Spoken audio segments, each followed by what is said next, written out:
Të dashur shikues, tani është koha që të kalojmë të biseda në studio. Ne çdo të shtunë si zakonisht kemi edhe këndin e familjes, ku flasim pak më shumë në lidhje me shëndetin mendor, në lidhje me rëndësinë që ka familja, në lidhje me rëndësinë po ashtu edhe të fëmijëve.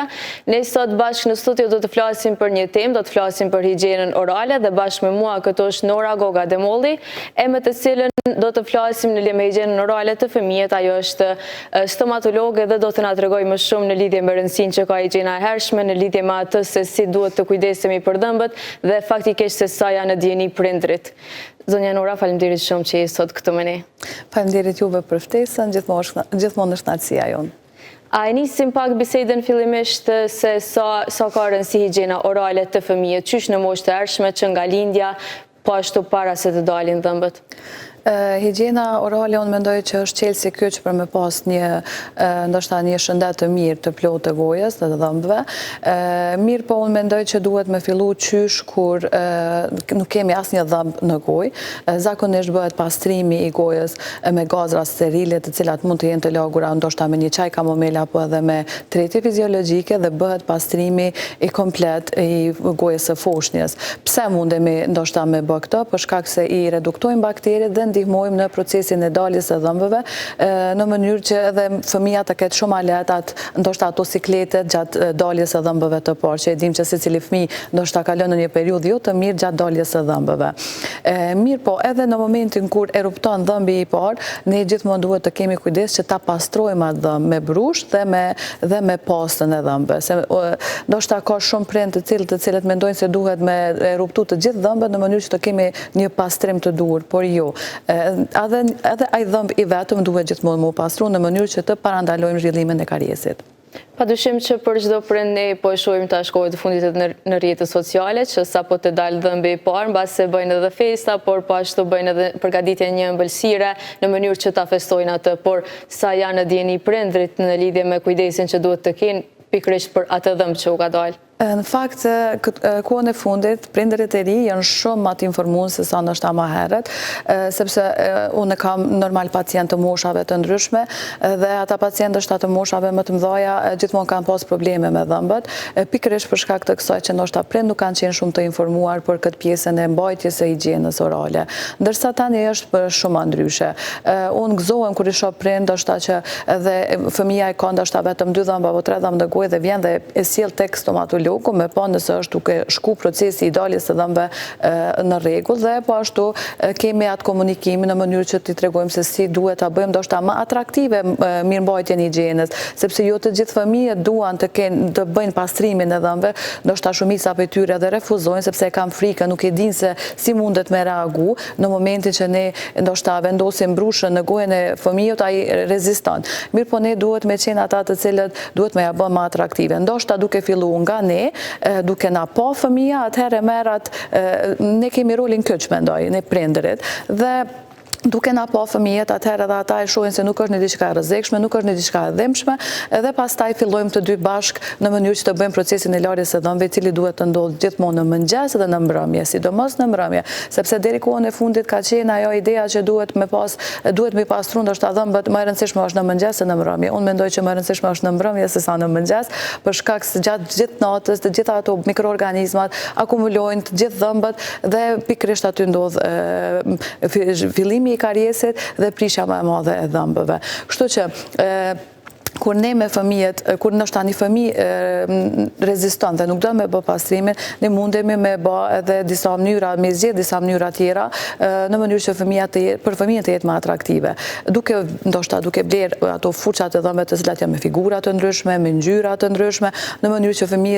fëmijën ta tërheqë ajo dhe të fillojë dhe të bëjë larjen e dhëmbëve. Unë vet kam 2 fëmijë, edhe vajza është 1 vjeç dhe djali është 6. Mirë, po me djalin në fillim e kam pas këtë problem për shkak se gjithmonë është friksu se mos po ndjen dhimbje. Dhe ndoshta më ka kushtu pak kohë derisa ai është mësuar që duhet me pastru dhëmbët në mëngjes dhe në mbrëmje. Ndërsa me vajzën është komplet e kundërta. Ajo e ka pranuar shumë lehtë këtë pjesë, edhe gjithmonë i bëjmë pastrimin e dhëmbëve të dyja bashkë, edhe pse është shumë e vogël, po ajo në fakt edhe kur unë ja largoj i them se është mjaftueshëm 5 minuta për me pastru dhëmbët, ajo e kërkon prapë sepse vazhdon ende. Dhe kështu jemi në korelacion me njëra tjetrën. Kjo ndoshta kishte jenë një këshill për prindërit në mënyrë që mos të dorëzohemi dhe mos të lejojmë ndoshta të na mund dëshira e fëmijës, po ne duhet të jemi këmbgul, sepse kjo na kushton pastaj në vitet e ardhshme të fëmijës. Mbase ka të bëjë edhe me rutinën që në fëmijëri dhe me pasat arritën me të njëjtat këshilla praktike dhe me të njëjtat praktika që i praktikojnë çdo ditë, por am tregon pak a ka të bëjë me grup moshat, se sa herë në ditë duhet të pastrohen dhëmbët, se çfarë furça duhet të përdoren, çfarë pasta, a ka të bëjë me grup moshat të fëmijëve?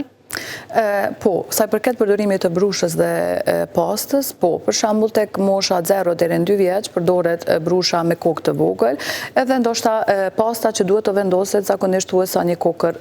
orizi. Do të thonë është një sasi shumë e vogël, po ashtu pasta duhet të jenë me sasi të vogël të fluorit. Ndërsa prej moshës 2 deri në 6 vjeç, koka e brushës duhet të jetë më e madhe, po ashtu lënë të cekët që brusha duhet të qenë e butë, edhe për moshën 0 deri në 2 dhe 2 deri në 6, për shkak se duhet të ruajmë mishrat e dhëmbëve në mënyrë që mos të dëmtojmë dhe mos t'i shkaktojmë dhimbje pacientit të vogël, se në momentin që ai e ndjen një dhimbje, pastaj reziston dhe nuk dëshiron me vazhdu prap pastrimin e dhëmbëve.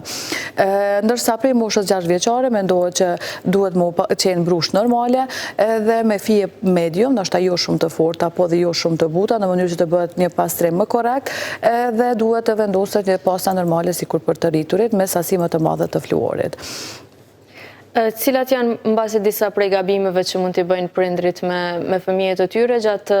kujdesit të higjienës orale të fëmijët e tyre, po ashtu a mundesh më tregu pak në lidhje me atë se sa janë të edukuar dhe fëmijët, në këtë rasti na tregove pak që prindrit e rinj po janë pak më të interesuar në lidhje me higjienën orale të fëmijët e tyre, por apo më tregon se sa mësojnë faktikisht fëmijët në përditshmëri ose në shkolla për kujdesin e dhëmbëve.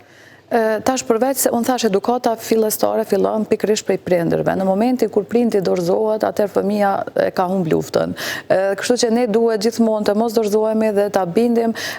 fëmijën që duhet me pastru dhëmbët, se thash edhe më herët është qelsi kyç për jo vetëm për një shëndet të mirë oral, po për gjithë komplet organizmin tonë, sepse në momentin kur kemi një shëndet të mirë oral, kemi edhe një organizëm të shëndosh. Në momentin kur kemi një shëndet jo të mirë oral, atëherë edhe me organizëm shkaktojnë infeksionet të cilat vijnë pikërisht prej dhëmbëve. Prandaj është shumë rëndësishme pastrimi i dhëmbëve në mënyrë që mos e lejojmë që të krijohen karjese të ndryshme, pastaj prej karjeseve të shkojmë në procese të ndryshme që janë abseset, të cilat mundet me u shfaq dhe mundet me ndikua edhe tek organet të tjera në organizëm.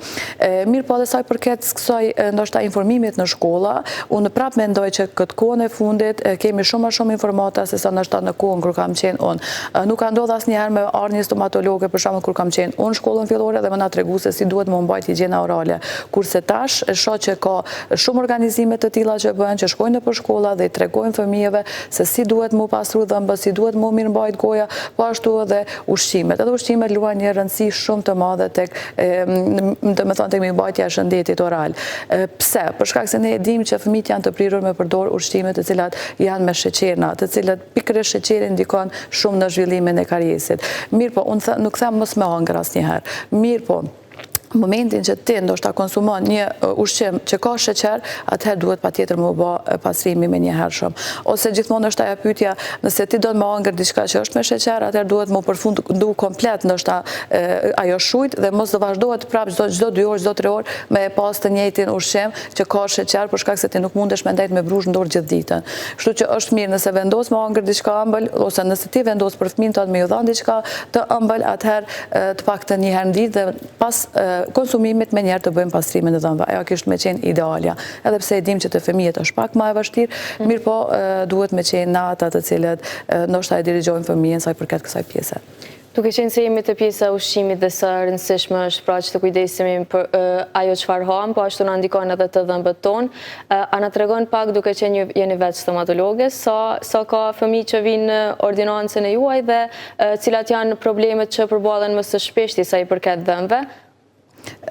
Ka shumë fëmi, e sidomos tash është ndoshta një fenomen që shumica po vinë me ndoshta me malokluzione të ndryshme, sa i përket pjesës ortodontike. Mirë po ka shumë prej ndoshta që nuk i vrejnë ato malokluzione, prandaj është shumë e rëndësishme me pas vizita stomatologjike tek fëmijët, zakonisht preferohet çdo 3 muaj, ndërsa tek të rriturit çdo 6 muaj. Pse tek fëmijët çdo 3 muaj? Për shkak se kemi zhvillimin dhe mund të çdo muaj me pas ndryshim tek ai fëmijë. Në momentin kur kemi për shembull kafshim të hapur, në momentin kur kemi kafshim të kryqëzuar, kafshim të thellë,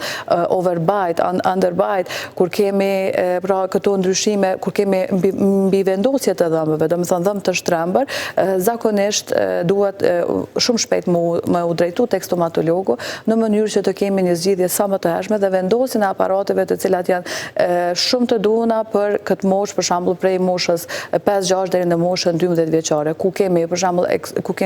ekspansion apo zgjerim të nofullave, tek ato nofullat të cilat janë të ngushta. Pikërisht tek nofullat e ngushta kemi edhe mbivendosje të dhëmbëve dhe kemi dhëmbë të cilët na duken si dhëmbë të mbinumërt, po në fakt është vetëm për shkak të ngushtimit të nofullës që e kanë pacientët. Dhe nëse prindi e sjell fëmijën deri në moshën 12 vjeçare, atëherë zgjidhja për ato është shumë e mirë, sepse bëjmë zgjerimin e nofullës në mënyrë që nofulla sipër me të mbulojë nofullën e poshtme dhe të kemi një hark të duhur të dhëmbëve. Apo të ata pacientët cilët kanë hapësira ose që kanë mungesë të dhëmbëve, sepse jo gjithmonë ndoshta kemi numrin e saktë të daljes së dhëmbëve.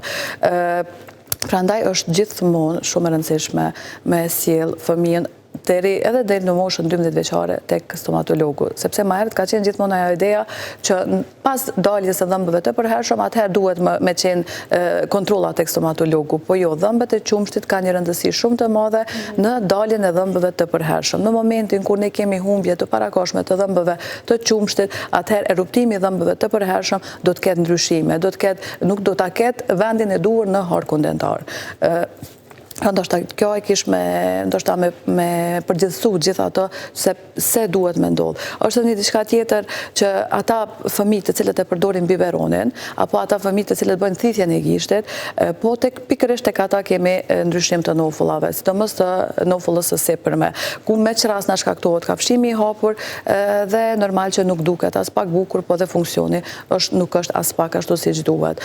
Prandaj unë gjithmonë ju preferoj që këtë pjesën e biberonit deri në maksimum deri në moshën 3 vjeçare. Mbas moshës 3 vjeçare asesi nuk duhet me u lënë që fëmia të ketë biberonin në gojë, për shkak se bën, domethënë, një ndryshim shumë të madh në nofulla dhe sidomos tek ata prind ndoshta të cilët nuk e drejtojnë pacientin e vogël deri në moshën 12 vjeçare te stomatologu në mënyrë që të rikorrigjojmë këtë kafshimin e hapur. Zonja Nora, ju po na tregoni se sa rëndësishme është që të bëhen vizita të shpeshta te stomatologu, sidomos te fëmijët, por apo më tregoni disa prej metodave që i përdorni, pasi që të shumë fëmijë ekziston frika nga stomatologu, ekziston frika që të heqë një dhëmbë ose diçka e tillë, apo na tregon disa prej këshillave praktike që ju i përdorni aty për me ju largu pak frikën që e kanë qoftë fëmijët, qoftë edhe prindrit? Unë mendoj që ne duhet me qenë së pari një psikolog, pastaj një doktor, sidomos me fëmijët. Me fëmijët unë mendoj që duhet gjithmonë me qenë shumë të butë, duhet me qenë të mirë kuptueshëm, edhe duhet me bisedu sa më shumë me ta. Ndoshta ndodh që ndoshta një fëmijë për një mbushje të dhëmbëve duhet të vi 4-5 herë në klinik, vetëm të bisedojmë, t'ia shpjegojmë se çka kemi me bë, çka mundet me qenë e dhëmshme dhe çka nuk është e dhëmshme, në mënyrë që ai të bindet edhe ndoshta ta krijojë pjesën psikologjike që edhe nëse ka një dhimbje të vogël është normale, po normal tash kemi anestezionin lokal ku pacienti nuk është se ndjen dhimbje. Unë kam shumë pacientë të cilët më herët ndoshta janë trajtuar pa anestezion dhe më herët ka qenë ajo tendenca e mjekut që sa më shpejt të kryej punë me pacientin dhe nuk është se i kam pyet shumë. Edhe pikërisht prej kësaj kanë marrë edhe një lloj traume dhe ndoshta edhe në moshë të rritur, 20-30 vjeçare, prapë kanë atë frikën që ndoshta kanë marrë qysh herët prej stomatologut. Kështu që është shumë e rëndësishme që fëmia me u trajtu ashtu siç duhet dhe mos me u trajtu në mënyrë ndoshta të dhunshme, po derisa fëmia të bindet që me të vërtetë duhet me hap gojën dhe me qëndru mirë te karika stomatologjike, sepse e dim që në karikën stomatologjike ne nuk mundemi të punojmë ndoshta me një lloj dhune dhe pa dëshirën e pacientit. Ne të falenderojmë shumë që ishe këtu me ne këtë mëngjes dhe falenderit për të gjitha informacionet që na dhe sa i përket higjienës orale. Falenderit shumë për ftesën, besoj që këto këshilla ndoshta janë të duhunat për ata prindër ndoshta të cilët janë duke rritë fëmijë dhe kanë nevojë për këto këshilla. Shumë faleminderit.